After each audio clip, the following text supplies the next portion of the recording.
James Anderson's on the line, and James, we wanted to talk to you about your experience with Midship and the FERC process, and basically from the beginning to end, describing, going back to talking about your property, the background of your property, and we can start off by that. We can start off by, if you want to just describe to us the background and history of your property. Okay, the background of it is the land came to us via Indian allotment back in, I believe it was 1887. The Dawes Commission commissioned certain Native American lands in Oklahoma to be divided up to allot to Indian individuals and families. And so this land's been our family really for about 4 generations, because it came, a big part of it came to us via my grandfather. Also, some of his relatives, some of the extended family wasn't able to hang on to theirs, and so we purchased some of theirs as well. But the majority of this land has been in our family about 4 generations, and it was Indian allotment land, which was allotted via the U.S. government to us as Native Americans. I am a Native American.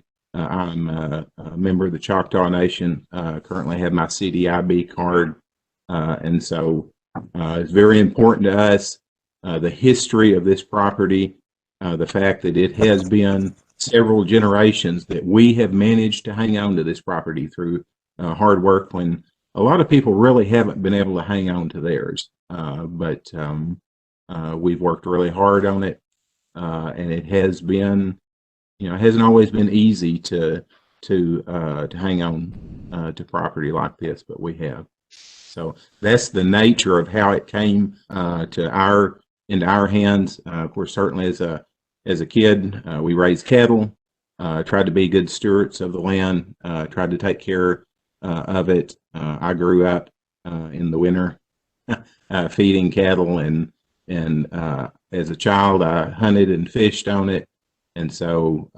the immediate family, I've grown up on it.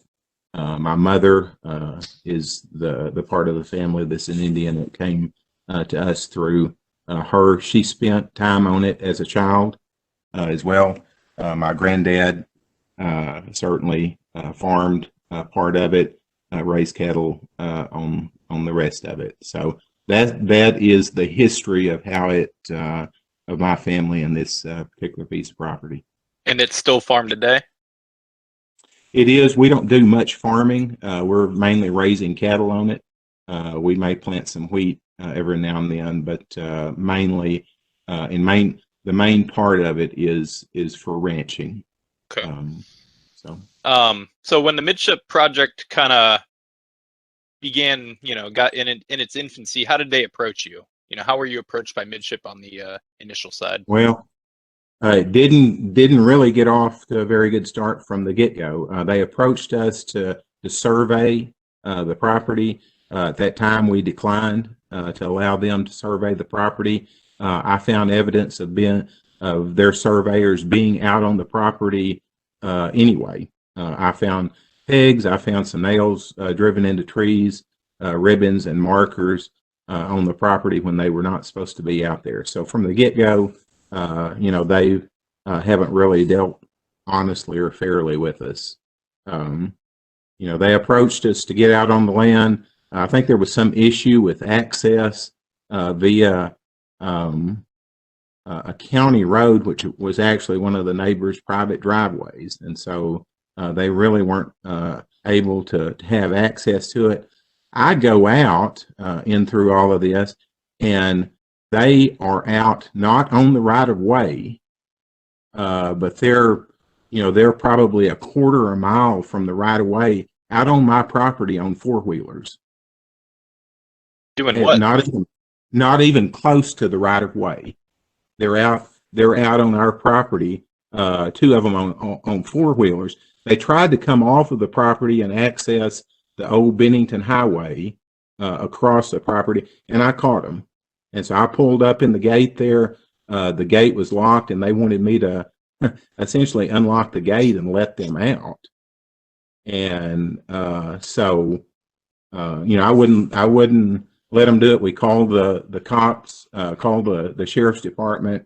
It was a couple of hours before the sheriff's department came out. But I have pictures of them prior to us allowing them access, or prior to them having legal access to access the right of way. I have pictures on them of them on our property, not on the right of way, on our property. And so again, from the get-go, it was a matter of them never respecting our landowners' rights at all. They never did. So, they treated not just the right of way, but any of our property like they wanted to. Now, did they end up condemning you? They did. Yeah, they ended up condemning that piece of property. They gained access via that condemnation. The reason they did that is because they could, and because they wanted it. How did that make you feel? Oh, it's unbelievably frustrating. We fought, and you know how hard we fought in that situation with that condemnation, which was illegitimate, and they were able to condemn a piece of property that had been in our family for generations, and took it, and nothing we could do about it. And what made it worse was the fact that we, not just that piece of property, not just the piece that they condemned, but they, the rest of the property, they were all over it. Several times, Dan Biesner, I complained to him about finding them off of the right of way. Didn't seem to care either. He wouldn't enforce the fact that they were off the right of way. Let's talk about FERC and your experience with FERC and the compliance monitor program, and just briefly, example or summarize how you feel, how it went, and what's your opinion on that process. Completely unfair. The compliance monitor, several things we took to Dan Biesner, issues about erosion, issues about rock, issues about them not notifying us before they did some blasting, issues about a couple of things that where they got off the right of way and put some silt fencing in without filing a variance. Several of those things that we went to Dan about, and one in particular really, I think, kind of drives home what the issue was with Dan and with FERC, where 3 times there was a little cut where quite a bit of my pasture was draining through this little cut, and they had come off of the right of way and installed some silt fencing. Well, the reason they did that was there was a pinch point in that right of way, and there was some pooling there. Instead of putting the silt fencing on the right of way, they came off of the right of way without filing a variance, and they came off the right of way and put the silt fencing out in our woods. And so I addressed that with Dan. I addressed the fact that there was a lot of that topsoil coming off of that, and he said, "I know," and I let Midship know about it. I said, "I know," and they still didn't fix it. And he said, "I know," and I went back and I addressed it with him again. I said, "I know," and they still didn't fix it. And then his response was, "Well, they tried." And then when I pushed him on it again, he gets mad and walks off and said, "I'm done here." And so I said, "Okay, then how about I just call your boss and tell her that I was trying to address these issues with you, and you got mad and walked off." Well, he comes back, and I said, I said, "Is FERC not, do they not have teeth to enforce this?" He said, "Yes, we do." I said, "Well, then why did you not have them why did you not have enough teeth in this to make them fix this?" And he said, "Well, I can ask them." And so at that time, the frustration to me, I was under the impression that FERC was the policeman on this, that they had enough teeth to tell Midship, when you are out of compliance, then these are the issues and you're going to have to rectify those. They evidently, I don't know if he if he pulled it off the report. I don't know what he did, but they just ignored it. It didn't show up on any other reports that I saw. It was just ignored. And so that was very frustrating. When you bring issues up, and a lot of these issues are the problems that we're talking about now. The rock, the erosion, all of the things that they've come back in after the fact and had to put work on, trying to fix. We brought these things up, and it was when DJ was working with you guys, and he and I had several conversations about it, but they just refused to enforce what should have been enforced via their certificate. Very frustrating. Do you think if FERC would enforce the regulations, your property would be restored? Well, it would have if FERC would have enforced the regulations to begin with. We never would. There wouldn't have been a matter of having to go back in and restore things. Excuse me. They never would have got approved to begin with, and they would have been forced to fix it prior to them starting up and putting gas through it. So you're referring to the in-service approval for the beginning of service? Correct. Yes. So I think you're aware that FERC came out with a compliance order on March 18th. Do you think Midship has, one, taken that seriously, and two, been able to restore your property since that order came out? They haven't taken that seriously in the least bit. Otherwise, they would have got something done. This is the thing about they brought grinders out. They were grinding a bunch of the rock up that was in the topsoil, just grinding up and essentially making it gravel, and they're laying that stuff up underneath the topsoil that they brought in. They in no way gave any appearance to me that they had any fear of FERC at all. They did they continue to do whatever they wanted to do. Let's talk about that, Rob. You want to put up a video or some pictures to show the rock? Yeah. So what I wanted to start off. Here's a few photos during construction. These are. So on the left, obviously, this is rock that's been excavated and set aside, and this is kind of a small portion of it. But this is rock that we're talking about. And now this is during construction, and this was taken in October, I think October 19th, 2021. Okay.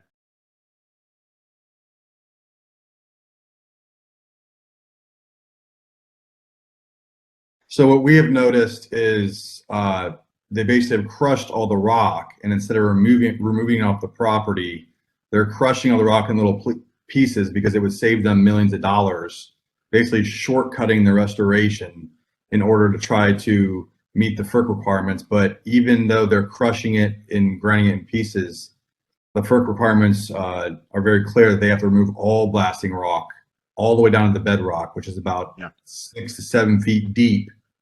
And they're only getting the first couple feet, and they're still not complying with the FERC requirements. And Mr. Anderson, I just wanted to see what your thoughts are and how this would affect you or you farming or ranching the property. Well, the first part of it, the pictures that you showed there, that doesn't even begin to show how much rock was removed. Yeah.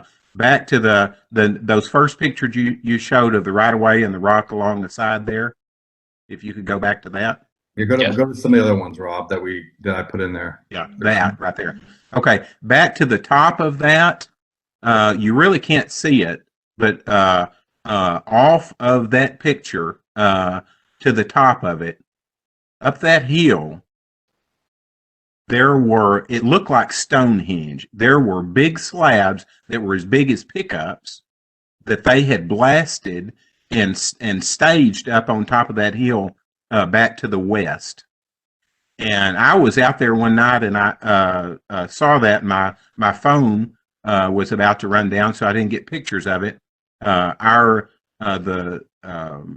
leasee, the person that the family that has leased the property, they saw it as well. But there were slabs that some of them as much as 7 feet thick in that little area in there. That limestone cap rock is anywhere from 8 whatever feet down. When they blew that up, that particulate, the pieces of that blasting was spread all through the topsoil and all through the subsoil. The slabs of it that they broke up, they hauled out of there.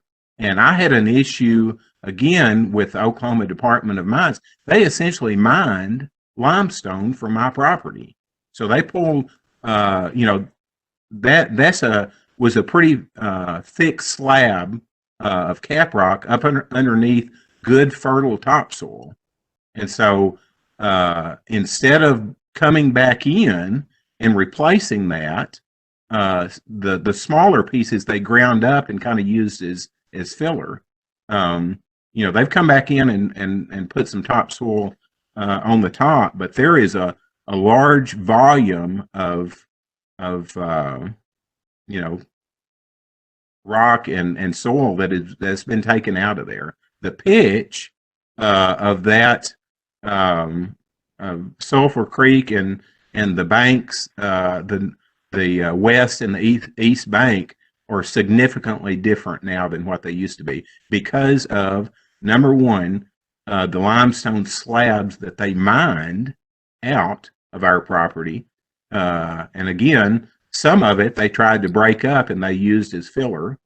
Some of it they hauled out, but it's significantly different than what it was prior to construction. So James, when you see a giant rock like this, and this photo was taken in September of this year, say this is sitting out in the middle of the field, what kind of impact does this have on your, say your tenant's farming operation? Say he's trying to sprig Bermuda or plant wheat or something like that. What kind of effect does that have on the farming? Yeah, and that was part of the issue. Things like this were pictures that I took after they had assured us a couple of times already that all of that rock had been removed. And so we go back out and we're finding things like this just below the surface. And so how does that impact our farming? Well, this is the thing about it is, number one, we're not going to be able to farm that ever again.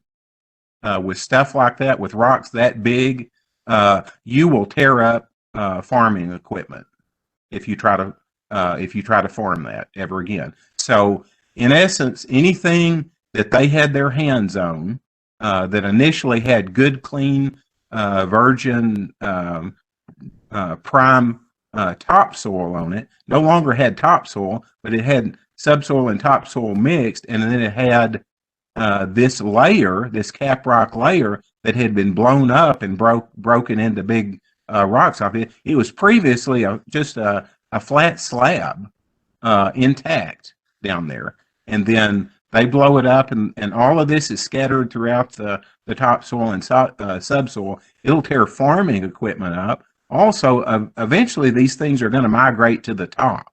The more rain you get, the more these things continue to migrate up to the top. So even baling equipment, you run an $80,000 baler over there. I mean, you can't cut and bale hay with this stuff on top of the ground. So the only thing you can do is graze off of it. Well, that's not consistent with the operation that we're trying to run.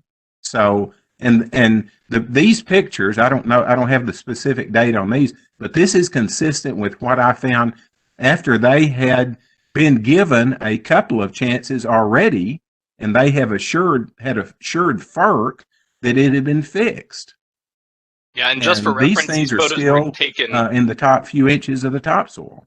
Yeah, and just for reference, these were taken September 21st of 2021. Okay. So 2 months ago exactly. Okay. Now that kind of leads into, have you allowed Midship to return to your property to attempt to fix it, and if so, how many times has that happened? so far? I mean, I think we've been more than fair with them.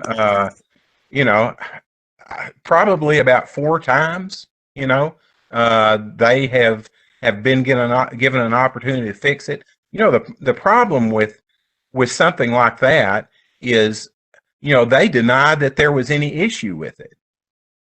They essentially said, all right, we're ready to roll. Everything has been restored back to the prior condition prior to when we started construction, and everything's good. Well, and then we catch them with stuff like this over and over again. I don't know, 4 times. I mean, it depends. The lines are blurred as to how many times they came out. I mean, I don't know how many times they've told FERC that it was fixed, and we still find things like this. I mean, it's, I would say at least 4 or 5, but, I mean, it's, it goes beyond that. It's just a constant stream of them telling FERC that everything's okay and it's been fixed, and we continue to go out and check it. And, I don't know why the FERC inspectors would okay it. So, I think FERC is as much to blame on this as anything, allowing them to get away with it. I mean, I don't know what their procedures are to check this, but evidently they weren't checking it. I mean, you can't farm or ranch anything when you've got stuff like this laying on. And that's the thing about it. And I can't emphasize that enough. This was a solid caprock layer several feet down. On top of that is good prime topsoil, farm soil, and now it is, it's just all mixed in with it. Yeah, and these two photos side by side, this is kind of what James is talking about. On the right side, you have the large boulders that came out of that caprock that he's talking about, essentially the bedrock layer. And on the left, that's kind of the end result of when it's blasted, when it's crushed up, it becomes an unmanageable thing to where it gets spread out all over the place. That photo on the left, if you dig 5 feet outside the easement, you don't find any kind of rocks like that. And Rob, this is the thing about it. Initially, when they were quote unquote finishing up, I addressed this directly with one of their liaison. I think, and I would have to go back and look the guy's name. I think it might have been Thompson. I think it was one of the guys, and they were trying to put cover over it. And I said, you've got to get those rocks off the top of the ground before you do anything. Well, he stalled me, and he said, I'm not with Midship. I'm a liaison working with Midship. Give me a chance to make some calls. Well, the whole time he was supposedly making these calls, they're spreading hay and putting covering up all of this rock on top of the ground. And so they get finished, and he comes back and says, oh, by the way, our attorneys say that we don't have to remove any of that rock. And so I said, well, what do you mean our attorneys? You presented it like you were a liaison working between landowners and Midship. You're saying, what do you mean by our attorneys? He said, our attorneys say that we don't have to remove any of it. I said, well, they're larger than 4 inches. Yeah, you do. He said, we're not going to do it. And so, I mean, that, those type of things were very consistent with the way that they treated us through the whole thing. Trying to cut corners as much as they could, trying to cover up any of those corners that they had cut, any damage, anything that was going to impact our production or our getting that land back to being fruitful for what its purpose was. Any way they could cover it up, sidestep it, any of that. Through the whole process, they continued to do that. A couple of the things that I would just like to make sure that is clear. FERC knew that this property was in this condition when they gave the final okay on it. They inspected it prior to granting the in-service certificate on it. They knew that there were still issues, that it had not been restored to the previous condition. They knew that these rock issues were in there. They knew that there were problems with erosion. They knew that there was not topsoil on any of this. They had planted some ground cover. It comes up and dies straight away because there's no organic material in that top, which is actually subsoil. Now they've come back in and they put some topsoil on top of it, but when this was originally approved to go in service, there was no topsoil at all on any of this, none. It had all been mixed with the subsoil, and so FERC knew that. There is no way that an inspector that knew what he was doing would have approved that. Period. You know, I've been threatened off of the right of way. They filed false police reports on me. I caught them off of the right of way several times. I confronted them off of the right of way. They held one of their workers back because he was about to jump me. And then, thank goodness, I had called the day before and had told the sheriff's department that they have equipment parked off of the right of way. They have equipment parked on our property. I had reported that. They told me unless it is a criminal matter, we won't even retain a record of this.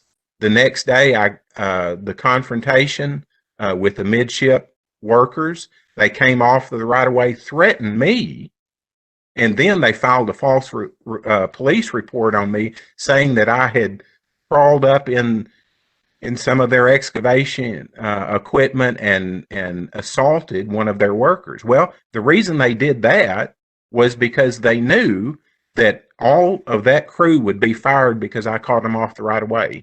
They knew that the sheriff's department would not retain a report on it. If it was a civil matter, it had to rise to the level of a criminal matter before they would retain a report on it. And so they made up the fact that I came onto the right of way and assaulted their workers. Well, they told everybody in town. They were down at the local cafe telling people that James Anderson assaulted our workers. Well, I didn't have a scratch on me, and there were 4 or 5 of them. So, you know, I mean, what does that tell you? Yeah. So, you know, it's stuff like that, criminal stuff like that, through the whole process that is just nobody should have to put up with this. Nobody should, and you know, I mean, FERC should be the watchdog that keeps them from doing this, and FERC has not done it. FERC, I don't know FERC is giving the impression that they're either afraid of Midship or they're on the same side as Midship. I don't know. I can't explain it. But we have not, our rights have not been protected by FERC, period. Yeah, and James, before you move on, I wanted to kind of highlight the condition of the property, of your property, right before Midship's request to place the project into service was granted. So these photos were taken a few days before that was, that was granted. And you guys actually did a walkthrough inspection with Central Land, yourself, Midship, the FERC compliance monitor, Dan Beisner. And these were kind of the general conditions of the properties, your property specifically, just kind of on the surface. Yeah. Oh, it is a beautiful place. I mean, the creek down there, prior to their construction activities, was gorgeous. There were places that I spent in the winter. Some of the large rock that they removed. Beautiful area down there, and they blew a lot of that and hauled it off. Even the creek down there. You know, the creek looks kind of like a drainage area in the back of a Walmart parking lot now. You know, prior it was this beautiful, pristine. And when you look at that, you know, we're not planning on selling this property, but if we got in a position where we weren't able to hang on to it and we had to sell it, it would significantly impact the value of the entire parcel. What they've done in some of the most beautiful areas of it. I know the law may not, they may not take that into account, but you know, for them to offer us around $9,000 or $10,000 for what they did to our property is criminal. And that was what they did. They came in and they had, these people assess the value of the land, these commissioners, and that was what they offered us for what they did to our property. It's criminal, completely criminal to do that. Especially, they're paying some of their workers $100,000 a year. If COVID hadn't hit, they would have this project up and running. They would have got a return on their investment in a matter of months, rather than years. They'll make, hundreds of millions, billion. I don't know how much the total is that they stand to make from this project, but to treat landowners in that way, and to be that low in the amount that they offered and tried to get this land for is criminal. It is just flat criminal. I have a question. Nobody should have to wait 4 years to get paid. Nobody should have to have them continue to come out onto their land for 4 years and continue to tear it up and try to get another chance of fixing what they should have fixed to begin with. Nobody should have to wait this long to be paid fair compensation for something that they took. We didn't go into business with people. They took the property. I understand how oil and gas works. I understand pipelines are a necessary thing. We have another pipeline across another piece of our property. We did not have these kinds of problems with that company. Midship and the way that they treat landowners and the way that they treat anybody that got in their way is flat out criminal. I think I wanted to focus on one more category. You mentioned there's other pipelines that they didn't treat you the way that Midship did in this process. But can you talk about where the property is now, how much you think it would cost for you to fix it, and just where you're at, and if you could fix it, or what the cost and the value that you feel is necessary to restore your tract or your property? Nate, I don't think it could be restored to its previous the way that it was. It couldn't be. I mean, that particulate and that rock is so scattered through all of that. I don't think you could ever get all of that up. Now they've come back out and tried several times. The value of it would be hard for me to, it'd be hard to me to put a value on that, because we will continue to have problems with this going forward. It's hard to know going forward what is going to be the entire amount of resources that we're going to have to put toward erosion issues. As I said, bailing equipment, anything that we try to do that these rocks continue to migrate up to the top. So it's you can't take a snapshot and tell exactly what it's going to cost to fix. The value of property in that area continues to go up. So they want to take a snapshot and say, well, this is the value of it when we did what we did to it. Well, that's fine if you'd planned on selling that piece of property there. It's in the family. We're not planning on selling it, so it continues to harm us going forward. It continues to harm us just as far as the increase in the value of that property going forward. Why don't we end on just talking about FERC, Midship, and how this all happened? If you could tell the world, what would you tell them about this project and the FERC process and Midship, just in a brief summary? Okay. I would say the process has got to change, period. There is no way, land ownership rights are not second-class rights. We pay taxes. We've taken care of this piece of property that was given to my ancestors by the U.S. government. From having the Native Americans moved from their homelands, This was what the U.S. government decided was payment for it, and so you know, this process has got to change. It's got to for them to again, I understand the eminent domain. I understand that sometimes you don't always get to hang on to property, but the manner in which this was done was just flat out criminal. They took it because they knew they could, and it wasn't even just that piece of property that they took. They took my rights as a landowner on the rest of the property around it as well. They infringed on my rights to be able to be out on my own property without having fear that somebody was going to jump on me, without having false police reports filed on me. I can't hunt out there right now. I've got to be careful. They've got equipment and people out there, so I can't treat the rest of the property. I can't hunt. I got to be aware of where people are. The hunting this year is not going to be any good because they've got heavy machinery out there making a bunch of noise.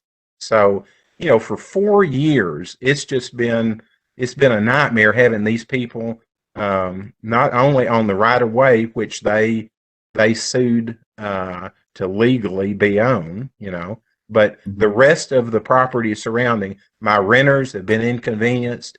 My parents have both in poor health. My father finally passed away.